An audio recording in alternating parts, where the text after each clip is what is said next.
Golpes secos a medianoche. 3 golpes que parecían venir de la madera misma.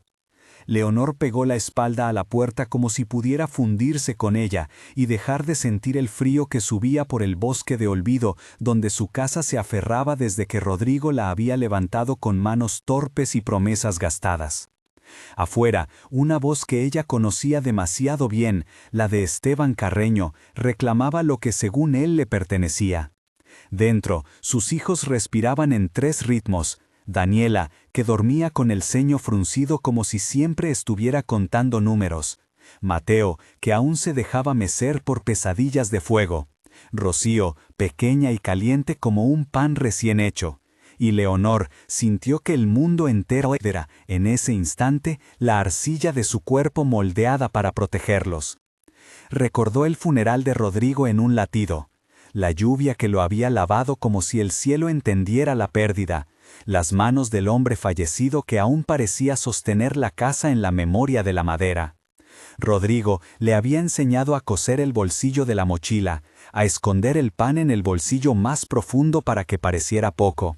Le había dejado piezas del bastón tallado que él había encontrado en el río, una reliquia con nudos y dibujos que ahora lucía apoyada en la pared, mudo testigo de promesas que se habían partido en 2 con su muerte. Sus recuerdos eran pequeños mapas que la orientaban. ¿Dónde estaba la llave? ¿Dónde guardaba las fotos? La frase que escribió Rodrigo en una hoja y luego dobló hasta que solo quedó un rincón amarrado por el hilo.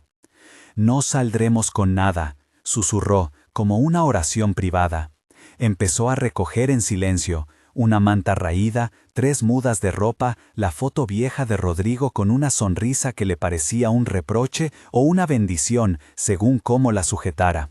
Metió en la mochila un tarro de lata con galletas duras, una navaja, una mecha de vela.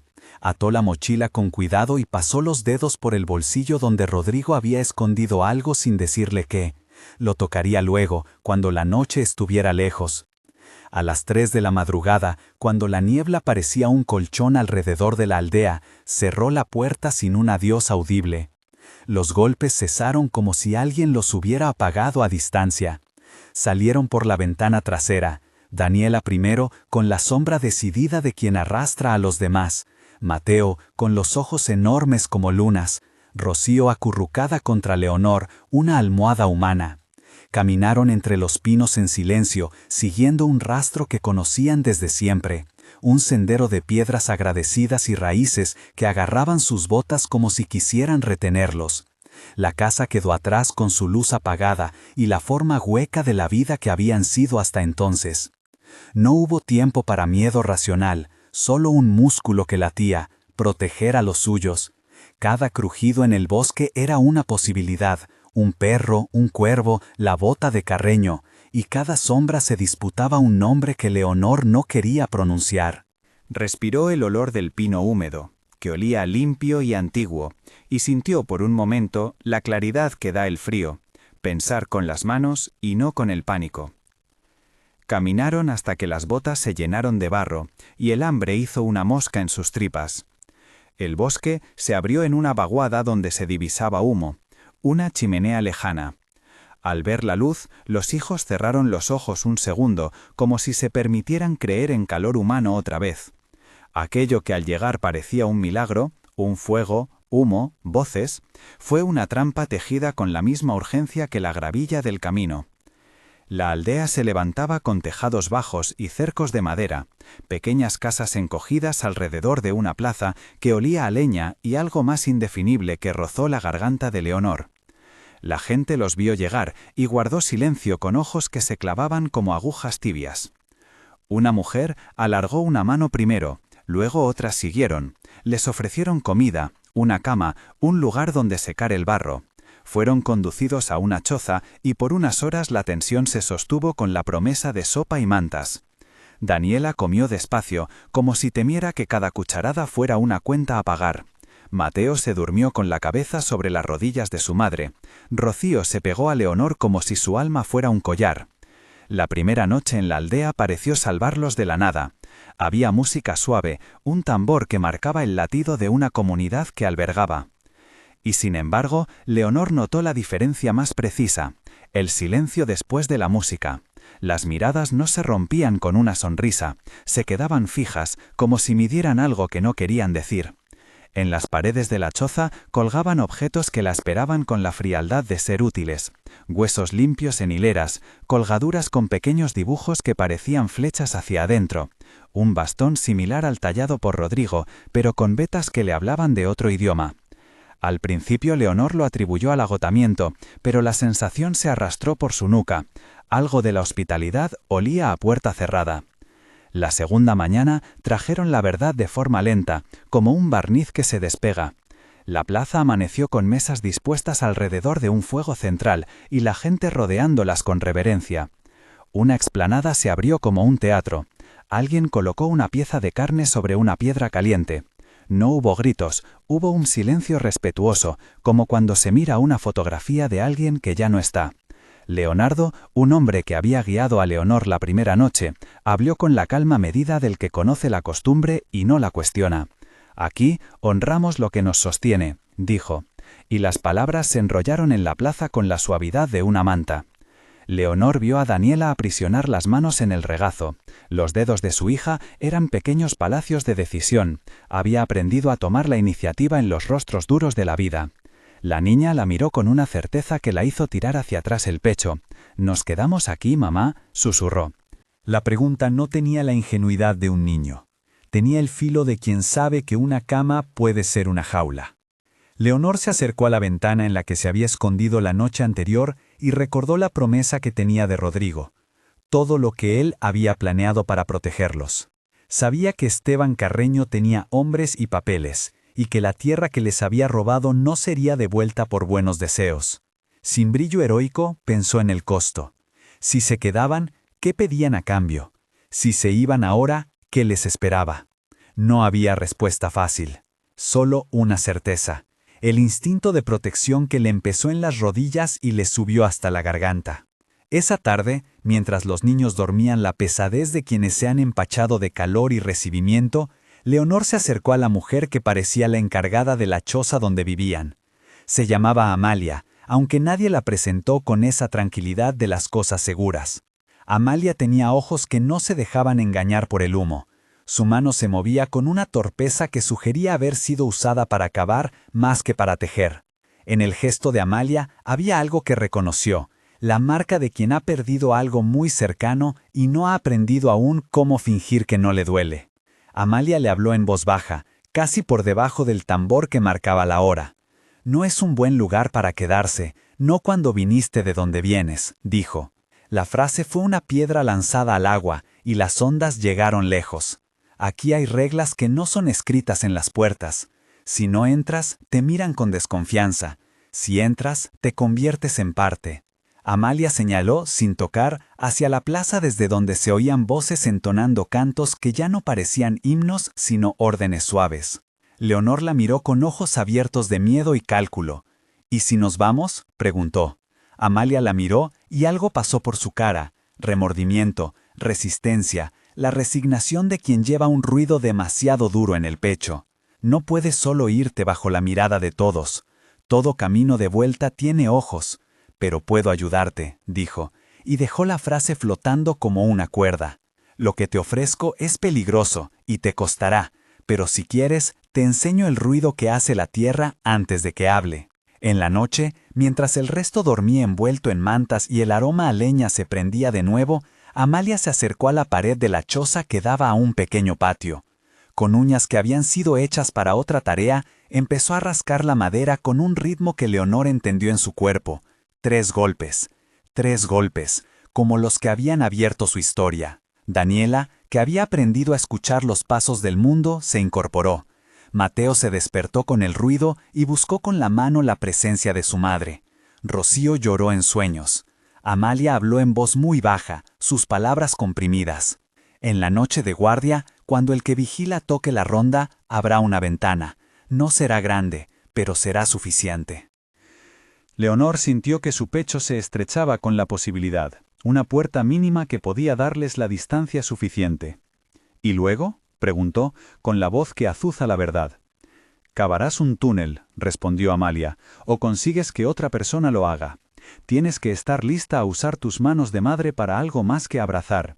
Si te quedas quieta, no te perdonan. Si te mueves, quizá te persigan. No hay garantía, Leonor, solo una probabilidad y un rasguño de esperanza. Era una promesa que venía con precio. Amalia le contó de su propio pasado en la aldea, no como acusación, sino como confesión. Había perdido un hijo hace años, lo había visto desaparecer en la plaza mientras la gente cantaba. Nadie la escuchó gritar porque sus gritos se mezclaron con los coros y el humo. Ella no había podido salvarlo. Vivía con esa culpa como quien respira con un peso.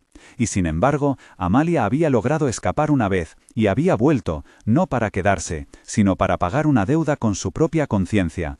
Sus dedos, con la costra de la tierra antigua, buscaban ahora amortiguar otra huida con la misma torpe urgencia que enmendar un error que no se borra. En la choza, las paredes crujieron como si buscaran oír más de lo que permitían. Fuera, la plaza seguía con su latido ceremonioso. Dentro, Leonor y sus hijos ensayaban la mentira de la calma. Tenían que aprender a cavar silencios y a leer la noche como si fuera un mapa antiguo. Leonor enseñó a Daniela cómo sostener la pala sin hacer ruido. Daniela tenía la resistencia de quien pasa horas en la tienda arreglando cosas que ninguna otra persona arreglaría. Mateo miraba con ojos redondos como botijos. Rocío dormía y era, en ese sueño, la única perfecta sin problemas. El plan tomó la forma de un ritual doméstico. Recolectar piezas, ocultarlas en la ropa, practicar cómo se moverían. Amalia les dio indicaciones firmes sobre los turnos de guardia, la rutina de los aldeanos, la hora en que la luz de la luna daba menos sombra. Díjoles que había una bodega bajo una de las chozas, un hueco que llegaba al borde del río. Si lograban salir hasta el río, podrían perderse entre los juncos que crecían como dedos en la margen. Pero el río tiene memoria, advirtió Amalia. Si te acercas con los ojos encendidos, el río te delata. Leonor asintió sin querer dar demasiada esperanza a sus hijos. Ya no le quedaban grandes discursos. Su palabra era ahora un catálogo de acciones al alcance de sus manos.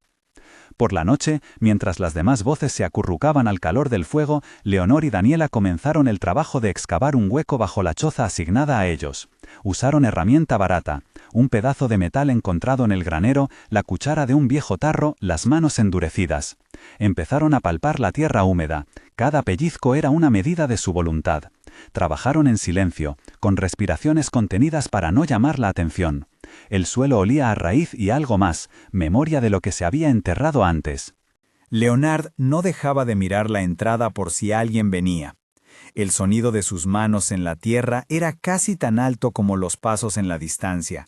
La cueva que empezaron a formar era pequeña, como una lengua que se prepara para pronunciar una sola palabra: salida. Daniela aprendió a pasar la tierra en cubos pequeños, meterla en un saco que luego camuflaban como si fuera parte de la bodega.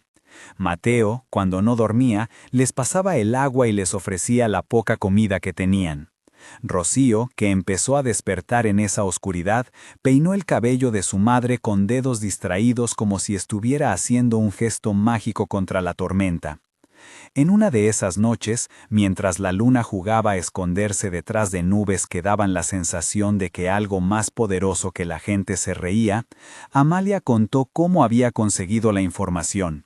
Había trabajado en la cocina durante años, había escuchado conversaciones hasta que las palabras se le quedaron pegadas a la lengua.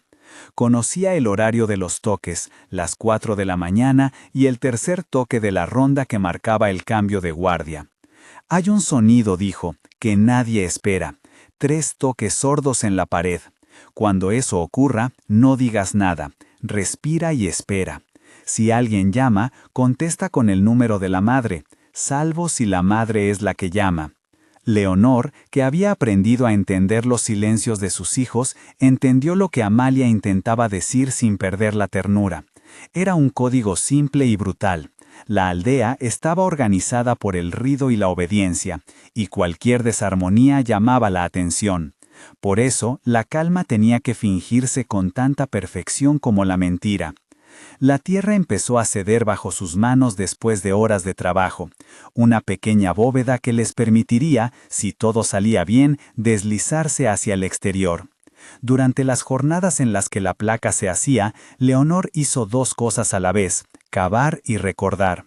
Recordó la carta de Rodrigo, la que aún no había abierto, y cómo él le había dicho en su último día que había conversado con gente de San Miguel del Refugio, un pueblo que prometía un techo y a unas personas que no harían que su familia pagara con su carne la deuda que no era suya. Le quedaba la sensación de que alguien había estado trabajando para dejarles pistas, pero las pistas suelen llegar envueltas en silencio y en fechas imprecisas, y la fe de Leonor era ahora una práctica de supervivencia más que un dogma. Su fe era en manos callosas, en la luz de una linterna, en la eficacia de unas cuerdas que se rompían con el tiempo. Los días en la aldea multiplicaron los microespantos. Niños que no lloraban, mujeres que no reían, un anciano cuya voz tenía la densidad de la piedra y que caminaba con el bastón tallado, el mismo símbolo que Rodrigo había llevado. El anciano observó a Leonor con una calma que no le pidiera permiso a su intuición. No decía nada, pero lo decía todo, con la lentitud de quien sabe cómo se atan los nudos. En la plaza se organizaban ceremonias que no eran alegres. La gente se reunía en torno al fuego y entonaba cantos que parecían himnos, pero que tenían la cadencia de órdenes antiguas. Había un ritual de ofrenda que la gente aceptaba sin cuestionar, y Leonor sintió que cada gesto se cargaba de un significado que no le pertenecía. Una tarde, cuando la lluvia golpeó el tejado con dedos impacientes, Leonor escuchó un grito ahogado que venía de la plaza. No fue un grito de dolor explícito. Fue un sonido que le atravesó el pecho por la similitud con otros sonidos que había aprendido a asociar con pérdidas. Se asomó a la ventana y vio de reojo la mesa donde se preparaban alimentos. Había una olla humeante y a un costado recipientes con carne ya procesada. No pudo ni quiso mirar más. Cerrar los ojos fue un acto de dignidad. Sus hijos se abrazaron entre sí y ella sintió el peso de ser el escudo que ahora debía decidir si aguantaría o si se movería. Esa noche la tensión aumentó. El anciano se acercó a la choza no para hablar, sino para preguntar con los ojos. La palabra que le ofreció al final fue un ultimátum amable: permanecer y participar, o marcharse y enfrentar la represión. Su voz era templada, casi paternal, pero el significado no dejaba espacio a malentendidos. «Aquí todos ponen algo», dijo. «Si no das, alguien debe hacerlo por ti». No eran tantas palabras, pero bastaron para que Leonor viera claramente el peligro que pendía sobre sus niños como una nube cargada. Fue entonces cuando Amalia cerró el círculo. «Si no pueden dar lo que piden, te verán como deuda», susurró. «He visto a gente ofrecer lo que no puede dar y después perderlo todo. No puedo prometerte la salvación, Leonor, solo un camino que te da la oportunidad de buscarla». Amalia hablaba con una ironía que no tenía rancor, sabía que la esperanza también puede ser un riesgo. «Si quieres, tubamos el hueco más profundo. Si te sales con los niños por la noche, yo te cubriré, yo me quedaré». Fue la frase que horrorizó y a la vez sostuvieron. Amalia ofrecía su cuerpo, su coraje, su presencia en la línea del fuego. Era una promesa que no era heroica en su orgullo, era heroica en su humildad. Leonor no era de las que aceptan morir en nombre de un ideal. Sin embargo, la idea de Amalia la colocó frente a un espejo que no quería mirar. Necesitar ayuda era un acto que llevaba consigo la posibilidad de pagar un precio. El plan se terminó de perfilar en la madrugada siguiente. Cavar hasta el borde del río, abrir un hueco por donde deslizarse, aprovechar el tercer toque del guardia para salir y perderse en la maleza. Amalia se ofrecería como distracción si la situación lo exigía. Cada noche, las manos de Leonor se hicieron más eficaces en la oscuridad. Daniela aprendió a atar nudos que sostenían bagajes improvisados, Mateo practicó cómo mantenerse callado, Rocío empezó a hablar en susurros que parecían palabras de encantamiento. Había pequeños rituales familiares que les dieron fuerza. Una canción corta que Rodrigo les había enseñado y que ahora sonaba como una promesa repetida. Leonor la cantaba cuando sus manos estaban demasiado cansadas para pensar. La tierra comenzó a formar un pequeño túnel. Se volvía cada vez más tierno y también más peligroso. Cada cubo de tierra sacado era un testimonio de su determinación. El miedo no era una constante blanda. Era un corte que se volvía afilado con el trabajo y a veces, en la madrugada, Leonor se preguntaba si aquello merecía el riesgo. Miraba a sus hijos dormidos y no podía permitir que la duda se instalara más de un segundo en su pecho. Su decisión era un corte limpio, la única opción era seguir. Una noche, mientras las estrellas estaban guardadas detrás de una capa de nubes, escucharon pasos cerca de la choza. El corazón de Leonor se encogió como un animal que se agazapa. La respiración de Daniela se volvió un hilo. Amalia se irguió y miró hacia la puerta como si llevaba en la espalda no solo sus errores pasados, sino también una decisión definitiva. «Puede que hoy tenga que pagar», murmuró. «Puede que hoy...» No terminó la frase, pero no hacía falta. Leonor sabía que la consecuencia podía ser la más dura, y aún así asintió. Porque en la contabilidad de la vida había un valor que no se podía negar, la protección. La noche les dio lugar para que los cuerpos hablaran sin palabras. Leonor sintió que los dedos de Amalia rozaban su mano y que aquello era una declaración, una alianza forjada en el barro. Las sombras de la choza se plegaron alrededor de sus figuras cuando accedieron a encerrarse en la cavidad que habían hecho. En silencio se metieron una a una, dejando a sus hijos detrás como si meter una plegaria en una caja. Daniela se apretó junto a su madre, su respiración una promesa contenida. Mateo apoyó la cabeza en las piernas de Leonor y Rocío se aferró a su gorro. Sobre sus cabezas el suelo tenía la calidez del hogar que habían dejado. Adentro el hueco era angosto pero suficiente. Leonor palpó la pared como se palpa un niño recién nacido, con ternura y cuidado. El olor a tierra prensada era nuevo y cercano. Había un momento en el que todo parecía sostenerse solo en la delgadez de una decisión. Afuera, el ritmo de la aldea continuaba. Risas forzadas, el golpeteo del bastón del anciano, el sonido del fuego. Adentro, el mundo reducido a la respiración de los suyos. Amalia fue la última en arrimarse. Sus manos, ahora sucias, habían quedado marcadas como señales en la tierra. Cuando Leonor la miró, vio en su rostro la certeza de alguien que ya había pagado un tributo y ahora volvía a ofrecerlo. Amalia no necesitó palabras finales, su silencio fue suficiente. El túnel era una boca hacia la noche, un mapa que describía el camino de su escape. Leonor apretó la navaja entre los dientes como si pudiera morder la incertidumbre. No sabía si al otro lado esperaba la libertad o una persecución mayor. Solo sabía que no volvería a aceptar que la vida de sus hijos se desgastara en pequeñas humillaciones y amenazas. Esteban Carreño, con sus papeles y su impunidad, se quedaría en manos de la distancia. La aldea, con su bastón y su silencio, seguiría siendo una sombra. Cuando las manos de las mujeres retiraron la última capa de tierra para abrir la salida hacia un trozo de campo cubierto de juncos, algo crujió en la noche. No era el suelo, era la idea de que habían cruzado una línea. En la oscuridad, mientras el aire fresco les golpeaba la cara como un saludo, Leonor notó que algo brillaba en el fondo de la mochila. Un borde de papel cosido, la promesa de Rodrigo que aún no había leído. Sus dedos buscaron y encontraron el hilo. No lo abrió, se lo guardó como quien no destapa una herida hasta estar lista para curarla. Afuera, el río murmuraba en su curso, como si supiera que algo había cambiado. Dentro, las voces de la aldea parecían perezosas, lejos de su conciencia. Amalia apretó el hombro de Leonor con fuerza, y la voz de la mujer fue un murmullo sostenido. Ahora. Leonor se asomó por la brecha. Vio los juncos, la vaguada, la sombra de la línea de árboles que podría ocultarlos. Fue solo un instante. Luego, detrás de ese instante, escuchó pasos apresurados. No eran pasos humanos, tampoco eran solo la lluvia. Las voces se alzaron a lo lejos, con el tono de quien llama por obligación. El corazón de Leonor se volvió una maquinaria afilada. No hubo tiempo para rezos largos.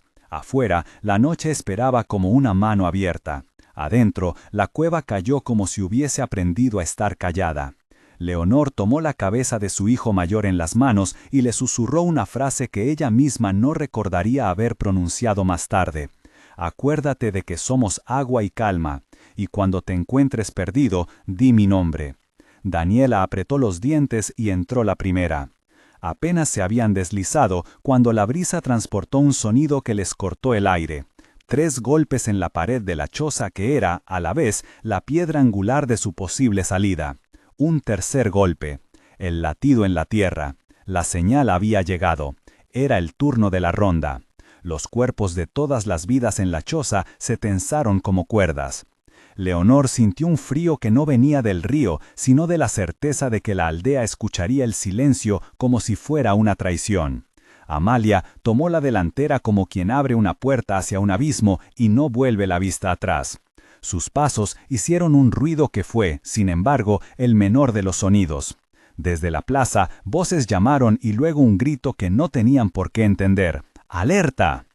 La respiración de Leonor se ralentizó para no delatarlos. Por una fracción de segundo pensó en todos los rostros que les habían ofrecido pan y luego la mirada como cuchillo. Pensó en Rodrigo y en la carta que apenas tocaba su piel y que prometía la existencia de manos amigas en San Miguel del Refugio. Pensó en Esteban Carreño y en la barbarie legal que lo amparaba. Y por encima de todo, pensó en sus hijos, los nombres que había pronunciado en su pecho y que ahora reclamaban otro nombre, libertad. Empezaron a avanzar, uno detrás del otro, por el túnel que habían hecho con manos temblorosas. El aire se hacía más fresco cuanto más se acercaban a la salida. Afuera, la noche les esperaba con su promesa de salvarlos o condenarlos.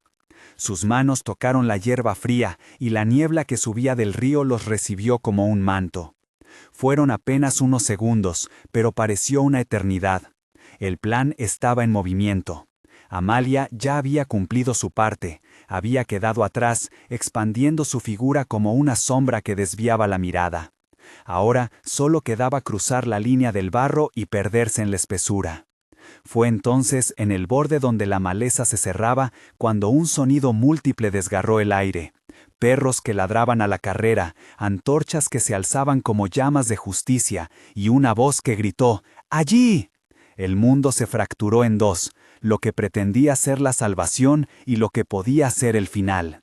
Leonor sintió en ese preciso instante que todo lo que había hecho hasta entonces se concentraba en una sola decisión: correr o no correr, tirar de sus hijos o esperar. Sus dedos apretaron la mochila donde la carta de Rodrigo todavía vivía como una promesa por abrir. El paso decisivo se volvió una posibilidad. El ruido de la noche se hizo denso y sucio, la persecución arrancaba. Y en ese punto, con la maleza pisada y el río delante, pero sin cruzarlo aún, Leonor entendió que cada sacrificio tendría un nombre, y que algunos nombres, como el de Amalia, podían escribirse en la historia como salvación. Tenía que decidir, y no había margen para vacilar. Empujó a sus hijos hacia adelante, corrieron. La noche se cerró detrás de ellos como una cortina abrupta, y mientras la distancia crecía, la certeza de que algo quedaba atrás se volvió una mancha de dolor. En el rumor del agua, Leonor oyó un último sonido, un grito ahogado, tan humano y tan profundo que le recorrió la nuca. No supo si era un pedido o una bendición. Cuando avanzaron entre los juncos, el mundo parecía dividido entre antes y después. Antes, la casa de Rodrigo, los golpes de Carreño, la humareda de la plaza. Después, la posibilidad de San Miguel del Refugio y la marca de la carta. Iban empapados de barro y de miedo, con el corazón convertido en un tambor. Entonces, justo cuando parecía que el río podía tragarlos en su rumor, Leonor sacó la carta y la apretó contra su pecho sin abrirla. Las letras del pasado permanecían selladas, como si la verdad tuviera que ser contenida hasta que llegaran al lugar donde la protectora promesa de Rodrigo fuese real. Entraron en la maleza y la oscuridad los tragó, pero la noche no era clemente ni benevolente, era un espacio en blanco que ahora dictaba su propia ley. El pánico detrás de ellos crecía en volumen, pero también lo hacía un nuevo latido, la certeza de que si pagaban el precio, tendrían una oportunidad. Afuera, la aldea recuperaba su calma con el mismo gesto frío con el que se aseguran las cosas. En la espesura, con la piel llena de frío y las manos vacías de otra cosa que no fuera carne y coraje, Leonor pensó en el bastón tallado de Rodrigo y en la promesa escrita en tinta que aún no había leído. Tenía la sensación de que la protección prometida por su esposo se convertiría en algo tangible muy pronto, pero también sabía que la salvación siempre llega acompañada de pérdida. Miró atrás solo una vez, y en esa imagen corta vio a Amalia erguida en la linde del fuego, como si fuera un faro encendido. Pero la mujer ya no estaba sola. Otras sombras se aproximaban con antorchas, y la figura de Amalia se ofrecía al peligro para que ellos pudieran seguir. En esa imagen, Leonor comprendió que la protección de sus hijos no sería un simple acto. Sería la suma de su astucia, de la valentía de otra que se había anticipado al terror, y de la mano extendida de quienes guardarían su llegada, si la carta de Rodrigo decía la verdad. Y así, en medio del barro y del ruido del río que los llamaba a cruzar, Leonor sintió por primera vez, no la certeza completa, sino la posibilidad de que la promesa de su esposo tuviera, al final, una forma humana. Un refugio real, con un padre y una mujer que podría darles techo y curar el vértigo que llevaba en la espalda. El mundo delante y detrás de ella se redujo a pasos. Uno, otro, el agua que rozaba las botas, las voces que hacían un mapa atrás, el río que se abría como una lengua. Sus hijos se aferraban a su espalda como si la madre fuera una isla. El cansancio tiraba, pero la decisión tiraba más fuerte. Y mientras se adentraban en la corriente, la carta de Rodrigo se movía como un latido callado en su pecho, aguardando el momento de abrirse y decirles que la protección que buscaban no siempre viene en manos visibles, sino en la sombra de favores descubiertos y en los nombres que alguien dejó escritos para ellos. El agua los envolvía como una promesa fría. Era un escudo y a la vez un espejo que devolvía sombras. Las botas de Leonor resbalaron, la corriente mordió los bajos del pantalón de Daniela, y por un instante la noche pareció una masa que quería tragarlos entero. Sin pensarlo, Leonor clavó los tacones en las piedras, tiró de la mano de Mateo y empujó a Rocío contra su pecho. El río cantaba, no con ternura, sino con la indiferencia de quien ha visto pasar 1000 destinos. Comenta desde qué ciudad nos escuchas si esta historia te está golpeando. Atravesaron la corriente como si cada brazada pesara una decisión. El agua les lamió la cintura, les arrebató guantes, les robó la certeza de la orilla. Los sonidos se multiplicaban, ladridos en lontananza, voces que se quebraban como ramas al paso, y algo que parecía un tambor empeñado en recordarles los 3 golpes. Leonor sintió el latido de su propio corazón en la nuca, una insistencia que le decía que siguiera, que no mirase atrás. Al otro lado del río había una lengua de tierra húmeda, juncos y un camino de barro que se abría como una cicatriz. Avanzaron en fila, con la precisión de quienes han hecho de la prisa una costumbre. El barro hablaba con cada paso, pegajoso, lento, como si quisiera retenerlos. Leonor arrastró a sus hijos entre zarzas bajas que le rasparon las piernas, y en cada garra del espino pensó en Rodrigo, en su bastón tallado apoyado en la casa que habían dejado. Pensó en la promesa escrita en la hoja escondida que aún no abría. Era un latido guardado en su pecho, una reserva de fe práctica que no necesitaba palabras. No fue una huida sin costos. Entre el rumor del bosque escucharon voces cada vez más cerca, hombres hablando con dureza, perros que resoplaban y un sonido que a Leonor le partió el aire, las antorchas. Desde la linde de la maleza una figura se adelantó, alguien alto que se inclinó sobre un claro, y señaló. Ahí, llegó como un látigo. Los perseguidores habían encontrado su rastro. El primer arrebato de miedo fue un espejo en el que Leonor solo vio a sus hijos. Esa imagen la empujó a hacer cosas con una velocidad que ninguna plan había previsto. Tiró del brazo de Daniela, arrojó la mochila con lo poco que quedaba al hombro de la niña, empujó a Mateo y a Rocío hacia una hondonada. Les ordenó quedarse quietos y no hacer ningún ruido. No era un mandato, era una ley, una estructura construida con la voz de quien ha perdido ya demasiado. Mientras los niños se pegaban al barro con manos pequeñas, Leonor se arrastró hacia un claro para alzar la vista y, si era posible, ganar tiempo. Respiraba con la técnica de quien ha aprendido a contener el aire hasta que el ruido se apague. Vio antorchas arrastrando luz como cuchillos, figuras que avanzaban en fila y 3 rostros que no eran unívocos.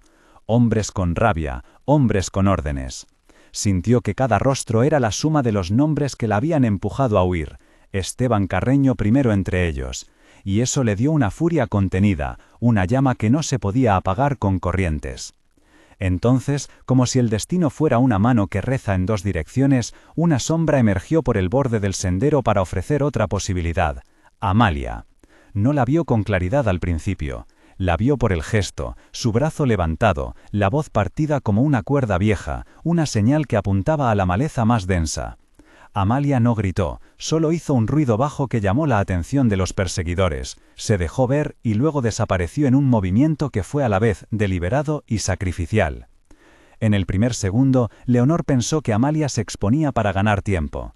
En el segundo después, supo que no habría vuelta atrás. La mujer se abrió paso hasta el centro de la atención, habló con una voz que no era acusatoria, sino desafiante. «Ahí vienen, no permitiré que les alcancen». Sus palabras no eran un plan, eran un golpe sobre la mesa. Los perseguidores, que ya olfateaban la satisfacción del triunfo, la vieron y la cambiaron por un objetivo. Lo que vino después sucedió con la cadencia propia de los finales. Amalia se convirtió en un punto de luz para desviar la atención. Corrió en dirección contraria a la que Leonor había tomado, cruzó un pequeño barranco con un paso que no parecía posible a su edad, y al girar, alzó el bastón contra los perseguidores como si la improvisada arma fuera la extensión de una ira legítima. Hubo tiros, quizá, y fuegos de paja que cortaron el aire. Hubo un grito que se quebró allí mismo, y luego un silencio que fue a la vez absoluto y lleno de la resonancia de lo perdido. Eso fue lo que sintió Leonor, la certeza de que alguien estaba pagando por su libertad. No había tiempo para agradecer en ese momento, solo para correr. Empujó a sus hijos por la pendiente, descendieron por un sendero que acababa en un barranco que exigía bajar con cautela. Las manos de Leonor se clavaron en las rocas húmedas, sus dedos buscaban apoyos como quien agarra la vida en cualquier superficie. Un pie resbaló, Daniela gritó, y Leonor la sostuvo con una fuerza que le rompió la muñeca por dentro, pero que le salvó del abismo.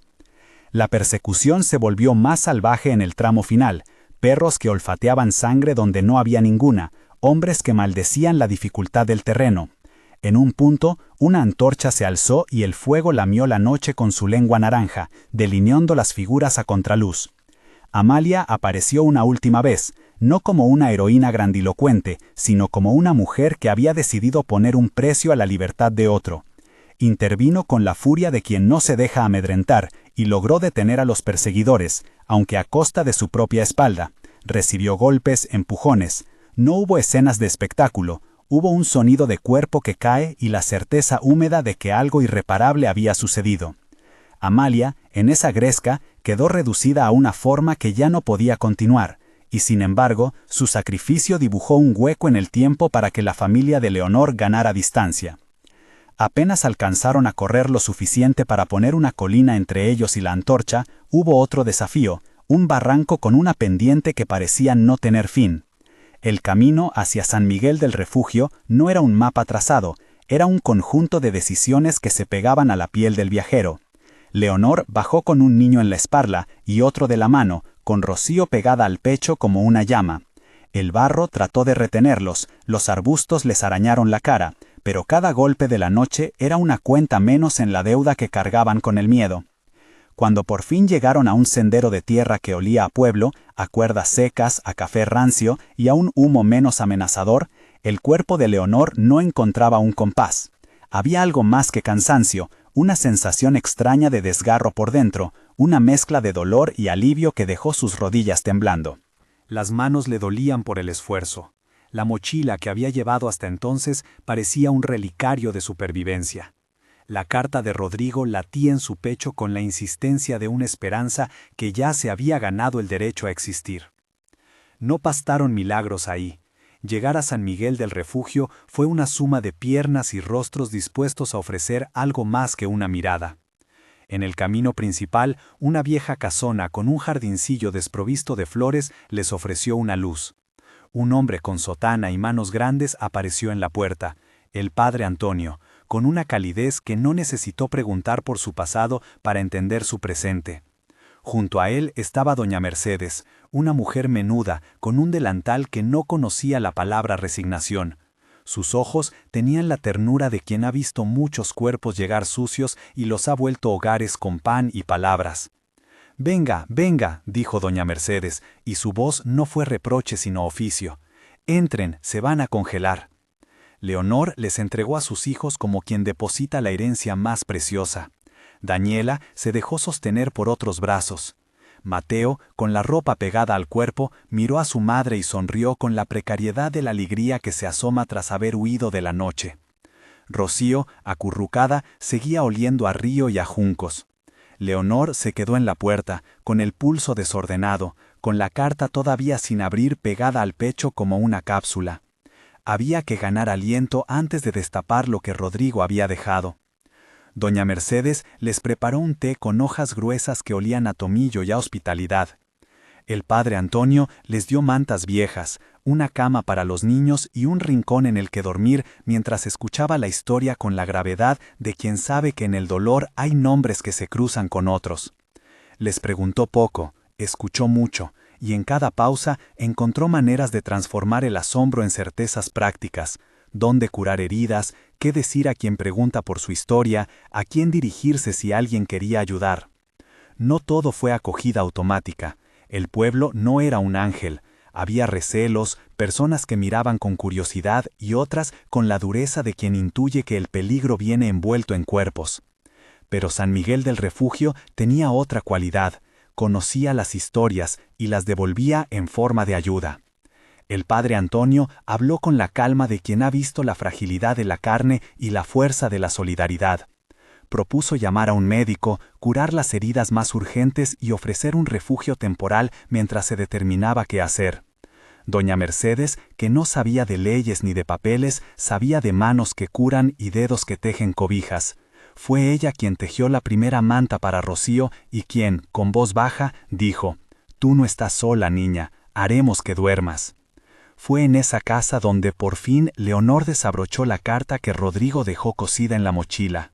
La hoja estaba algo humedecida por el sudor de tantos viajes, pero la letra de Rodrigo era la misma, recta, con esa inclinación que parecía pedir perdón y prometer al mismo tiempo. No fue una revelación grandiosa, fue sobre todo una pieza práctica.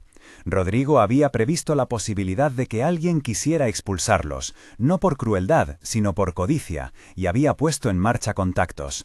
La carta contenía nombres, el padre Antonio, en efecto, una mención a doña Mercedes, la confirmación de que en San Miguel había alguien a quien le debía un favor, alguien que podía ofrecer un techo. Rodrigo hablaba de un pago pendiente, de una amistad forjada en una taberna y de un apodo que sería la llave. «Busca a Tomás el herrero, dile que eres de mi parte, que vinieron por la casa». Había además una indicación práctica, un pequeño sobre con unos billetes y un recorte que mostraba un nombre de quien podría ayudar con un papel, un conocido en el registro del pueblo que podía interceder. Al leer, Leonor sintió que algo se llenaba por dentro. No era una solución mágica, los papeles no devuelven lo que se ha perdido ni pagan el precio de la sangre que dejó Amalia. Pero la carta era la prueba de que Rodrigo había trabajado hasta el final para dejar una red. No era una protección sobrenatural, era una receta humana para la continuidad, alguien que te conoce y te recibe, manos que ayudan, favores pendientes que se saldan. En la letra de Rodrigo también había una frase que le clavó el pecho. «Si alguna vez te sientes sin camino, ve a San Miguel y di mi nombre. Allí hay quien pagará la deuda». Esa última línea no era un certificado de seguridad, pero sí era la confirmación de una certeza. En la guerra por la vida, las alianzas cuentan. Los días siguientes transcurrieron con la textura de la recuperación lenta. Hubo curas, yesos, puntos en la piel que hablaban de la pelea y de la fuga. En la casa del padre Antonio, los niños comieron con hambre contenida y rieron en pedazos que no siempre eran completos. Daniela, a quien la huida había convertido en soldado, alternaba entre la vigilancia y la risa inquisitiva de quien ha crecido antes de tiempo. Mateo jugaba con una china que encontró en el jardín y hacía figuras con ella. Rocío, que había conocido el agua como a un viejo enemigo, aprendía a dormir sin despertar con sobresaltos. La comunidad de San Miguel no se limitó a curar cuerpos. Hicieron lo que saben hacer las pequeñas ciudades cuando alguien llega con un nombre en la boca. Averiguaron, hablaron, tocaron puertas. Tomás el herrero, al que Rodrigo recordaba con una risa, abrió sus brazos y les ofreció trabajo y un lugar donde quedarse hasta que el viento cambiara. «Tu marido me ayudó cuando la rueda del carro se partió», dijo Tomás a Leonor con el gesto de quien no olvida favores. «Es hora de amortizar la deuda». La carta también dio pie a una conversación más complicada, la de la justicia. Si bien nadie prometió juicios espectaculares, en ese pueblo había gente dispuesta a poner su nombre para denunciar a Esteban Carreño si hiciera falta, y así crear, al menos, una ventana de presión. Un par de vecinos se ofrecieron como testigos. El padre Antonio habló con firmeza sobre proteger a quienes no podían defenderse. No prometieron resoluciones rápidas, prometieron constancia. Mientras tanto, la noticia de Amalia llegó como un eco que no dejaba de sonar. No se supo de inmediato la totalidad de sus heridas, ni hubo la necesidad de recrear su muerte en un trazo grotesco. Para San Miguel fue suficiente saber que alguien había pagado un precio por la libertad de otra familia. Se ensayaron lágrimas y silencios con la misma pena que se pone una vela en un altar, con respeto, con claridad. Doña Mercedes preparó un platillo especial en su memoria, una porción que dejó en la puerta de la bodega del pueblo como agradecimiento simbólico. El pueblo, en su modo imperfecto y humano, ofreció algo que no se piensa siempre: espacio para la memoria. Hicieron un pequeño acto donde no se habló de héroes ni de gestas, se habló de nombres. Amalia fue recordada con la sencillez de un altar: una vela, una mesa con pan y una jarra de agua. Leonor fue a ese pequeño memorial con los niños. Daniela, al poner una hoja sobre la mesa, habló con voz que parecía de otra edad. «Ella nos dio la salida», dijo. No fue un discurso, fue un reconocimiento que abrió la posibilidad de llorar sin la urgencia de esconder el dolor. Con el tiempo, la vida volvió a tomar un compás que se parecía al de la cotidianeidad. No fue una vuelta triunfal ni una curación de una noche. Fue el trabajo diario de recomponer. Leonor encontró una ocupación modesta en la herrería de Tomás, algo que le permitió mover manos que antes solo habían sido para cobijar. Aprendió a arreglar telas y a remendar cosas. Encontró en el oficio una forma de traducir el dolor en funcionalidad. Los niños, Daniela, Mateo y Rocío, fueron a la escuela local. La plaza les devolvió juegos, aún con la sombra de lo que pasó. Nadie en San Miguel fingió que el pasado ya no hablaba. Lo hizo, pero con menos estridencia. La carta de Rodrigo quedó guardada en una caja de hojalata en la casa que les ofrecieron. Leía a veces solo una línea, como quien escucha una música que ha sido hecha para curar pequeñas heridas. En ocasiones, sacaba el bastón tallado que Rodrigo había dejado en la pared. Su tacto era una lengua que le recordaba el trabajo de los años, la integridad de un hombre que había sabido planear hasta el mínimo detalle. La protección que su marido le entregó no fue un talismán mágico, fue una red de personas, un pago de favores, una promesa hecha en vida que otros decidieron respetar. La reconstrucción no estuvo exenta de recuerdos que mordían. Había noches en las que Leonor despertaba con el olor de la plaza de la aldea, con el sonido de los tambores que ya no quería oír. En esas madrugadas se sentaba frente a la caja donde estaba la carta, y la abría, no para buscar soluciones que no existían, sino para mantener viva la presencia de Rodrigo. Había algo en su letra que la sostenía, una confianza práctica, un plan trazado como quien deja instrucciones para que el barco no naufrague si el capitán falta. Con el tiempo, San Miguel comenzó a hacer hogar. No fue inmediato, porque el trauma no se cura solo con pan y mantas. Hubo terapias improvisadas con vecinos que escuchaban, y hubo momentos en que Leonor se permitió la ternura. Una tarde tomó a Rocío en brazos y se quedó dormida frente a la chimenea, sin sentir la urgencia de mirar la puerta. Daniela, ahora con la firmeza que le había dado la noche, aprendió a reír en los rincones con otros niños de la escuela. Mateo empezó a correr por la plaza como si fuera un caballo pequeño que volvía a cabalgar. La protección que salvó a sus hijos entonces no fue una sola cosa, fue una concatenación. La astucia de Leonor, que decidió no permanecer. La valentía de Amalia, que pagó un precio indecible para abrir la ruta de escape. Y la solidaridad de una comunidad dispuesta a recibirlos y sostenerlos.